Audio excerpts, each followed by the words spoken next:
UP के संभल में high alert पर पुलिस। जामा मस्जिद हरिहर मंदिर विवाद को लेकर अलर्ट। चप्पे चप्पे पर पुलिस की तैनाती। फ्लैग मार्च निकाला गया। आज जुमे की नमाज को लेकर धारा 144 लागू। मस्जिद जाने वाले 3 रास्तों में से 2 रास्ते एहतियातन बंद किए गए। बागेश्वर धाम के पीठाधीश्वर पंडित धीरेन्द्र कृष्ण शास्त्री की सनातन हिंदू एकता पद यात्रा का दूसरा दिन आज। कटारी से पेप्टाइड टाउन तक 17 किलोमीटर की दूरी की जाएगी तय। बाबा बागेश्वर ने पदयात्रा के पहले दिन नंगे पैर 21 किलोमीटर की दूरी तय की। देश भर से आए लाखों की संख्या में श्रद्धालु पदयात्रा में शामिल हुए। इंडिया टीवी से बातचीत में बाबा बागेश्वर ने कहा, भारत में सिर्फ 2 जातियां हैं, अमीर और गरीब। आम लोगों को बुनियादी सुविधाएं भी नहीं मिल रही हैं। बाबा बागेश्वर की यात्रा में शामिल हुए भोजपुरी के सुपरस्टार खेसारी लाल यादव मंच से बाबा के लिए गीत गाया। बाबा बागेश्वर की पदयात्रा में शामिल हुए मध्य प्रदेश बीजेपी अध्यक्ष वी डी शर्मा ने कहा, ये यात्रा सबके लिए है, इसका उद्देश्य सनातन की रक्षा।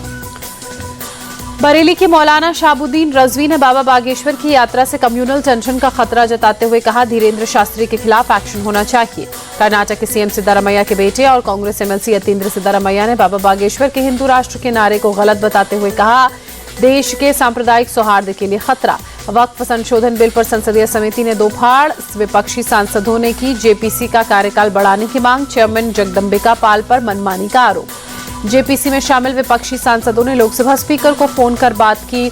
जल्द हो सकती है मुलाकात। चेयरमैन जगदम्बिका पाल ने कहा, समय पर ही अपनी रिपोर्ट देगी committee. All India Muslim personal law board के महासचिव का बयान। कहा, वक्फ बिल को लेकर सरकार की नीयत ठीक नहीं, विरोध के बावजूद बिल लाने की बात कर रहे हैं। कर्नाटक के कलबुर्गी में संतों, किसानों और बीजेपी कार्यकर्ताओं का विरोध प्रदर्शन। वक्फ बोर्ड द्वारा कथित अतिक्रमण के खिलाफ सड़कों पर उतरे। दिल्ली के स्वामी नारायण अक्षरधाम मंदिर का रजत जयंती समारोह। जाने माने 400 संतों, महामंडलेश्वरों और महात्माओं के लिए ने लिया हिस्सा। राज्य मंत्री हर्ष मल्होत्रा और सांसद मनोज तिवारी भी मौजूद रहे। गुआना यात्रा के आखिरी दिन भारतीय समुदाय के बीच प्रधानमंत्री पहुंचे। गुआना के राष्ट्रपति इरफान अली ने पीएम के भाषण के दौरान मौजूदगी दर्ज कराई। पीएम मोदी के भाषण की शुरुआत में उन्होंने सीताराम कहा। लोगों ने मोदी मोदी और जय श्री राम के नारे लगाए। पीएम मोदी ने गुआना में रह रहे भारतीयों को भारत का राष्ट्रदूत कहा। साथ ही ये भी कहा कि आप भारतीय संस्कृति, मूल्य और परंपरा के एम्बेसडर हैं। पीएम मोदी ने प्रवासी भारतीयों से कहा, गुआना आपकी मातृभूमि है, जबकि भारत आपके पूर्वजों की माता है। भारत के विकास में अपना योगदान करें।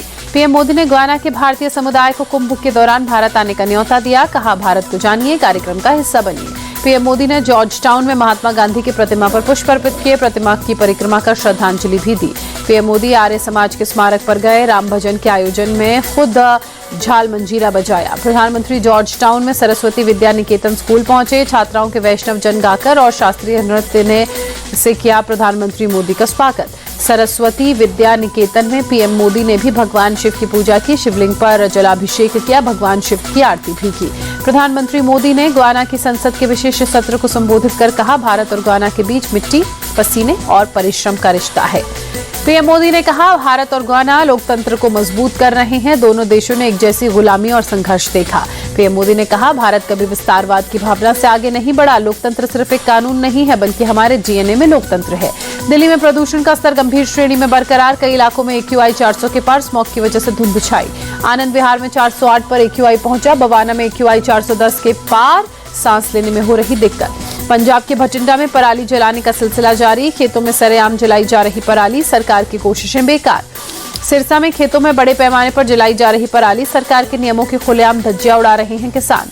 हरियाणा के फिरोजपुर में पराली के 2 बंडलों में आग लगी। फायर ब्रिगेड की टीम ने आग पर काबू पाया। ग्रामीणों ने मुलाकात कर बताया कि बिजली की वजह से शॉर्ट सर्किट हुआ।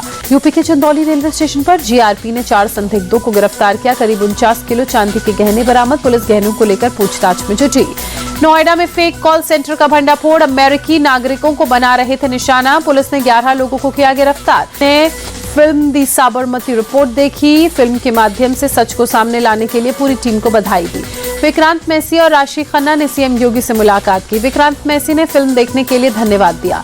एक्ट्रेस राशि खन्ना ने भी सीएम योगी का आभार जताते हुए कहा, बहुत खुशी हुई कि उन्होंने समय निकालकर हमारी फिल्म देखी। छत्तीसगढ़ के सीएम विष्णुदेव साय ने रायपुर में फिल्म देखी। डिप्टी सीएम अरुण साव भी मौजूद रहे। राजस्थान के सीएम भजन लाल शर्मा ने मंत्रिमंडल के साथ दी साबरमती रिपोर्ट देखी। राजस्थान के लोगों से भी फिल्म देखने की अपील की।